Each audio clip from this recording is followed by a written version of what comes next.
Good morning to everyone that's joined us today. So we're here with part two of our conversation with Vickie Graham. I think it's gone so quick, hasn't it, Vickie? I think what was it, about a month ago we last spoke? Yeah, it was about a month and it has flown by. Suddenly it was like, oh, we're doing this. I know. And I think the thing is as well, which I know maybe I should be thinking about, but I feel like it's going to be Christmas within like... The drop of a hat. I actually did a post on LinkedIn yesterday and I didn't use the C word, but I did post a Christmas tree emoji in the post. Did you? I wonder what he was going to say when he says I didn't say the C word. It's like COVID or another word. But anyway, bring it back. It's too early for that sort of conversation. So Vickie, for those of you, for people that have joined us today, do you want to just give everyone a bit of a background of who you are and, you know, how long you've been in the industry for? Yeah, sure. Thanks, Mel. So Vickie Graham, and I'm the Managing Director of Reward Strategy. I've been within the payroll profession and obviously now pay and reward profession for coming up to 25 years. Not that I like to admit that very much. I think it's been about 22 actually, so I'm aging myself a little bit. Prior to Reward Strategy, I spent the majority of my career at the CIPP, where I built a really strong network of payroll professionals who I loved working with there. And now at Reward Strategy, looking at kind of continuing what I was doing at the CIPP in terms of raising the profile of pay and now pay and reward, and looking at the future direction and where that as a career choice is kind of going, 5 to 10 years from now, what the future of pay and reward is and what the opportunities are for those who are looking to progress to kind of manager, head of, director and C-suite positions. So I'm talking about C-suite positions then. Do you think we're ready for a chief payroll officer? So this is something that's talked about quite a lot, and something I was keen to talk to you about. But I'm going to be a little bit controversial in my answer. And actually, I thought I had an answer to this. And the crux of what I'm saying is what I would have said prior to this morning. But I went for a run this morning and just, had one of those kind of aha moments and wrote everything down mid-run. So honestly, my answer to that is no. I don't think that there'll be a chief payroll officer. Nor do I think that we necessarily need that. But that doesn't mean that those of us aspiring to C-suite positions have a ceiling. And it doesn't mean that payroll isn't a conversation or pay and reward isn't a conversation to have around the table at that level. It just means that payroll or reward might not be in that title. So that title might have people in it. It might have finance in it, and it might have operations in it, which are all roles that already exist. So we already have chief people officers within organizations. We have chief finance officers. We have chief operations officers. We even have chief risk officers, and risk is obviously an element of payroll as well. And quite often, those roles do have that strategic responsibility for pay and reward, because that's what payroll's actually about and really valuable to organizations. I think it's about the impact on the people working there. It's about the ability to attract and retain the right people through the pay and reward strategies that you have within your organization. It's about the ability to drive organization performance and culture through those strategies within your organization. It's about the ability to streamline operations and find efficiencies, which then enable space for creativity and effective decision making based on the data that you're holding within payroll and HR and reward, which, because you've got that space, you're able to analyze and interpret that into really valuable information that can lead to action and cost savings and increased revenue, because you've got people working for the organization who feel valued and have that really trusting relationship with pay. So again, it comes back to the people element, which is what's really important to payroll. And I think that's where, and of course there's the risk and compliance, which I talked about with the chief officer. And I think that's where payroll then becomes really exciting, because there's so many different directions that it can take you in, whether that is the people side, whether that is the compliance and risk side, whether it is more kind of the operational or the finance and the data analysis side. There's so many different routes that it can take you, and so many roles at the C-suite that already exist that have that strategic responsibility for pay, that it kind of like opens up all these doors and opportunities for you to think, right, which element do I really enjoy? Where am I adding the most value? What's important to my business, and where can I take that? So I think that's what's really exciting. I think it does mean that perhaps it isn't chief payroll officer, but maybe chief people, maybe chief finance, maybe chief operations or chief risk that we can aspire to, and then give more of an amplified voice for pay and reward at the table. And it doesn't make it, just because payroll's in the title, I don't think it makes it any less important, by the way.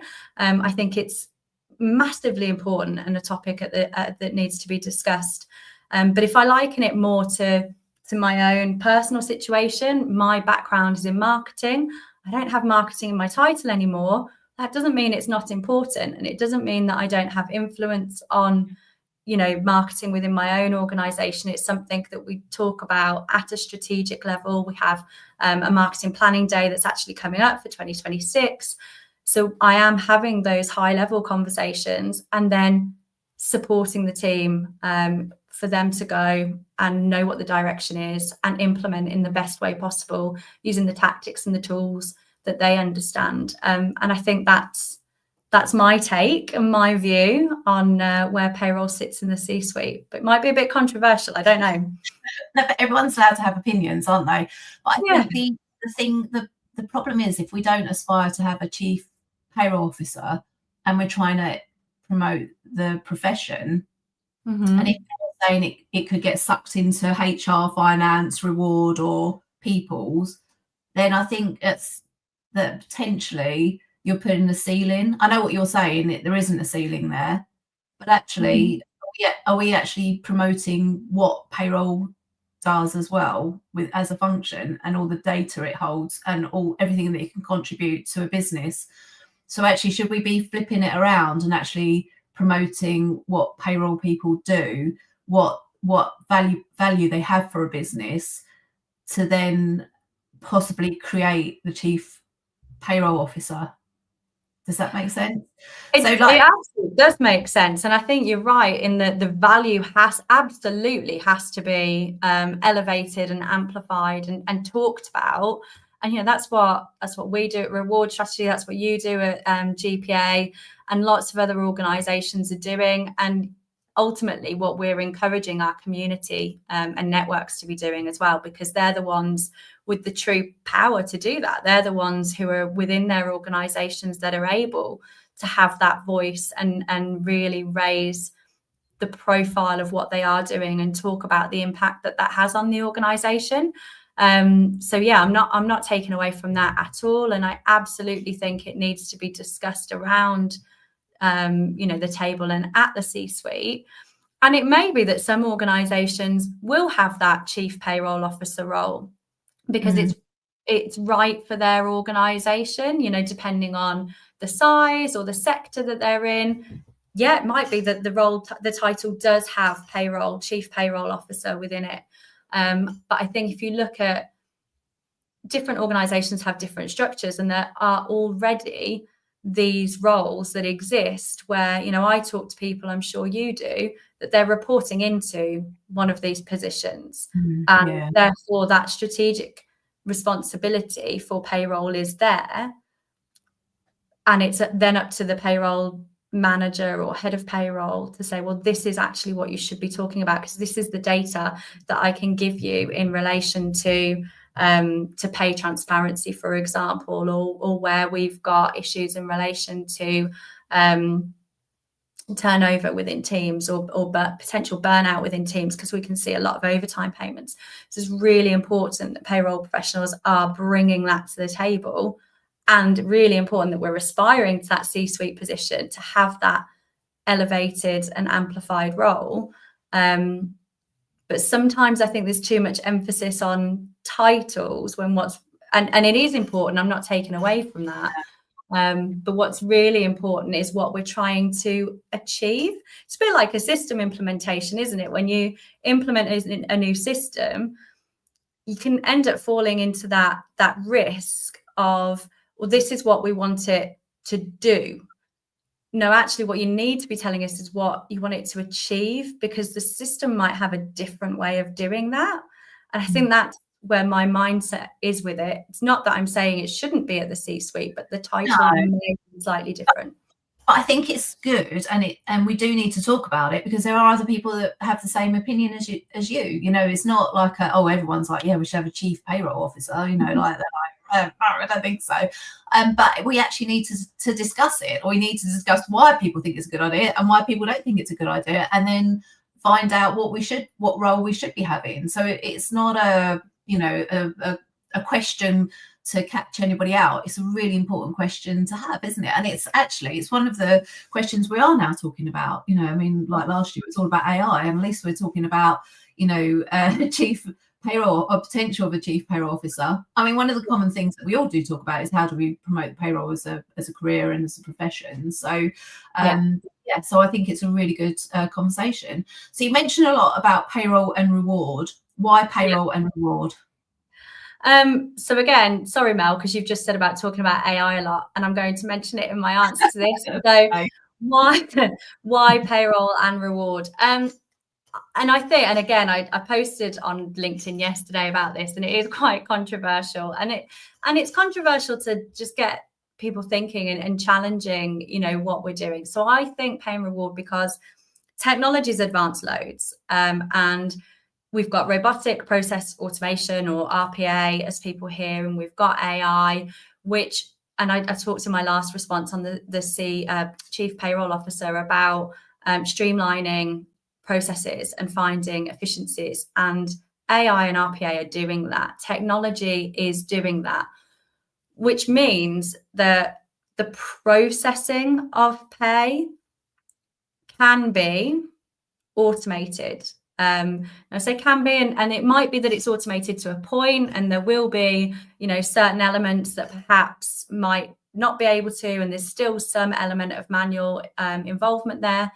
Payroll is a very human role, in my view. I don't think technology is going to replace professionals working within pay. But I think the technology can do a lot of the processing and the calculation and the anomaly detection. I knew I wouldn't get that out first time. And because it can do that, what that then enables and allows for is space to analyze and look into the anomalies. So we've got the detection that allows us to focus on those areas to understand the why and put things right where it needs to be. But it also allows space, you talked about the data, to start looking into the data and understanding the data. And I think that has led to a trend and to an evolution of pay, where pay professionals are taking on more responsibility and more areas that have traditionally and certainly in larger organizations been part of the reward role. So it will be looking at the overall remuneration piece, how we reward and recognize employees. It will be looking at bonus schemes, share schemes, all of these different elements, compensation and benefits. And increasingly, we are seeing payroll professionals responsible for benefits. And there's an element of the legislation and the regulations having that crossover element. And if you are looking at introducing benefits, there is going to be an impact on pay and the regulations that are relevant there. So you need to understand both. You need to be having those collaborative conversations. And as a result, a number of payroll professionals now have responsibility in those areas. So it is becoming more of an overall pay and reward role. And if that's in organisations where it's joint, where the organisations maybe have a payroll and a reward department, there's the collaboration piece that needs to happen. They need to be working together because of the compliance elements, because of the data that payroll holds that can feed into the reward strategies as well. And that's why I say, you know, more pay and reward than what has traditionally been just a pay role. Payroll role. I think that's one thing we notice in the in our WhatsApp group is just the questions come in, and it's not just about payroll. It's about, you know, stocks, pension, benefits, expenses. You know, just it's just immense. And I think for people who, and we have got one person who is on the group who touches payroll but isn't payroll, and they're just amazed about how much payroll, you know, touches, and you know, the different departments and what actually knowledge people need to have to just run payroll now. I mean, like when we started out, Vickie, it was very much payroll. That was it. And that's just, you know. It was never that simple, just payroll, but it was just payroll. So you didn't have all of these other elements that have kind of come into it and are increasing as well.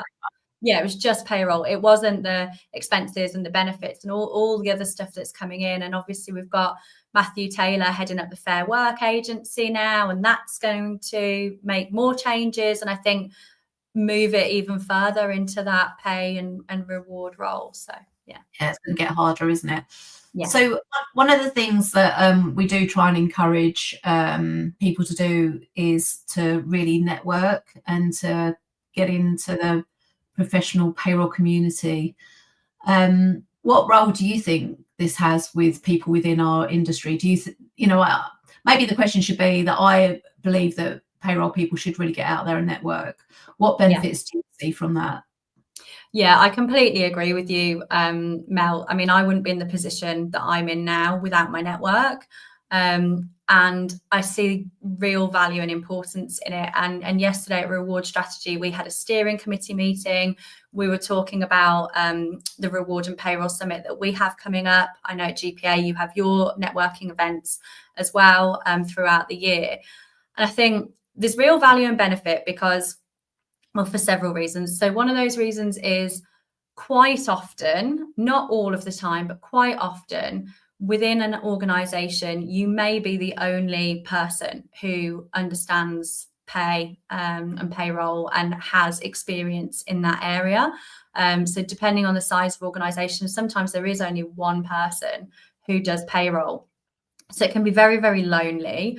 It also means, and I had a conversation with someone who heads up the payroll team within a large retail organization, and they report into the chief people officer, I think it was. And they said that they, obviously in their role, they're managing a team, but they also know that the person they report into doesn't understand payroll in the same way that they do. So they know more about payroll than their line manager, which again makes it really isolating. So having a network of people who are going through the same challenges as you, who have the same regulations and legislation to deal with as you, who maybe have done similar system implementation projects as you, who are looking at introducing similar benefits programs, or maybe you've just taken on responsibility for benefits as well and you don't know where to start. Having that network, having that strong network gives you that support from outside of your organization, which I think is really invaluable. And I also think that your best ideas come from when you're away from your desk and you're in a different environment, whether that is going to the events that we run, or, you know, I think I said earlier, I went for a run this morning and it sparked different thinking in my brain. So I think having that network and having somewhere you can go for, you know, just that conversation in a safe space where you can ask questions, bounce ideas, and learn from other people is really, really invaluable. Yeah, I think that's one of the key things I would say is just learning from other people. It's amazing what you find out. I was meeting some payroll friends last night, and it's just talking to them about different things, and it is invaluable and really, really helpful. Yeah. So one other question I have for you is, what one myth or misconception that you'd like, or about payroll, that you'd like to debunk? Can I just say, is it the button? Is it the button? Is it the button? But no, sorry, over to you. No, that's it. Is it the button? I mean, yes and no in terms of the button. So I said earlier that the calculation part and the processing part can be automated. So in some ways, is the button a myth? I don't know. I'm not sure on that. I think, you know, there can be a lot of it that is automated. I guess then that would mean that the myth is that makes it simple, because it doesn't. Just because it has been automated to a point and the calculation is done by a system, for example, there's a lot of complexity in legislation that's behind the scenes and goes into that. So I think that's it. You know, it isn't a back office function. It isn't an administration role. That, I think, is the myth I would want to debunk. It's not admin. It's not simple. There's real strategic value in the data that's held. Payroll people are dealing with people. It's a very people-oriented role that requires a lot of empathy, and it's very strategic, as long as you are tapping into that data and you are analysing it and you are listening to what your payroll team is saying in terms of the value that it brings to your organisation. Yeah, because we met at National Payroll Week, didn't we? That was the beginning of my COVID, when I had the online session with you. And one of the things that we discussed was actually changing the narrative. And I think what you've said there, actually strategic, I think that's a narrative that we need to start promoting, that it's not undervalued. It's not, you know, I know people may feel like that, but I think it's actually discussing it, that we need to start saying that payroll is strategic, you know, start talking about all the positive things that the payroll industry is about, rather than it being back office, undervalued. I've noticed actually HR have started to say that. And weirdly, when I saw it from a few HR professionals, I just switched off and just thought, and I just thought, actually, is that what people have been thinking about when people who aren't within the payroll industry actually hear that from somebody who's a payroll person? Like, oh God, you know, shut up type thing. So I actually, we really do need to flip it on the head and really turn it around and start talking about strategic. Maybe we need to come up with some like a word cloud of all the things that we should play in. All the things that we do. And I think that's it. It is flipping the narrative. It is talking about all the positive stuff that payroll does for an organization, but not only what it does, what that impact is. And that's where you get the senior leaders and your C-suite really listening, because when they can see what that means to them, because ultimately that's what people are interested in. Everybody has challenges. Every role has challenges. And you're right, that negative message, we all do it. Someone goes and like, oh, sorry for anyone called Nelly. Nelly's on one again. She's having a moan. But you know, you do, and you switch off from it. Whereas you can miss some really valuable nuggets of information because you're switched off from what someone's saying and not taking in the crux of it, the positive. So I think it is flip it to the positive, but also what that means for you. So it's really important to understand, what are your business objectives overall, and how can payroll feed into that and help the business achieve those to improve performance and ultimately the bottom line, whether that's cost savings, whether that's increased retention, which ultimately is then cost savings, whether that's improved performance, which is increased revenue. When you align payroll with those areas, that's when you get people really listening. Well, my team call them Mel's rants. I like that. I like that. When I get on a rant, you can't stop me. So I think now I'm at a mature age, it's even worse because I have no filter either. So the tolerance levels go down a bit, don't they? Oh, yeah, just going to turn into my grandmother. But anyway, that's a whole different session. We're coming to near to the end. So if anybody does have any questions for Vickie, put them on the comment section, because I'm sure Vickie will be happy to answer. But what's the best bit of career advice you've ever received? So this is on a personal note. Oh, okay. So the best bit of career advice, it's just gone out of my head. So it was Ken Puller. Good old Ken. We all love Ken. I love Ken. I have always been a little bit competitive, which may or may not surprise people. But to the point, I think, where it was becoming a bit of a distraction.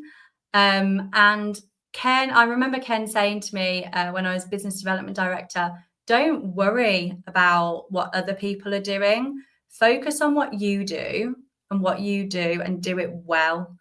And then you will be successful. And I think that is the best piece of career advice that I ever had, because he's right. If you focus on what you're doing and focus on doing that well, then you will, and you'll also get more enjoyment than when you're looking at what other people are doing and getting angry because you think, oh, why are they doing that? Or, what's that for? Or what, it's like, no, it doesn't matter what they're doing. I'm just going to do what I do.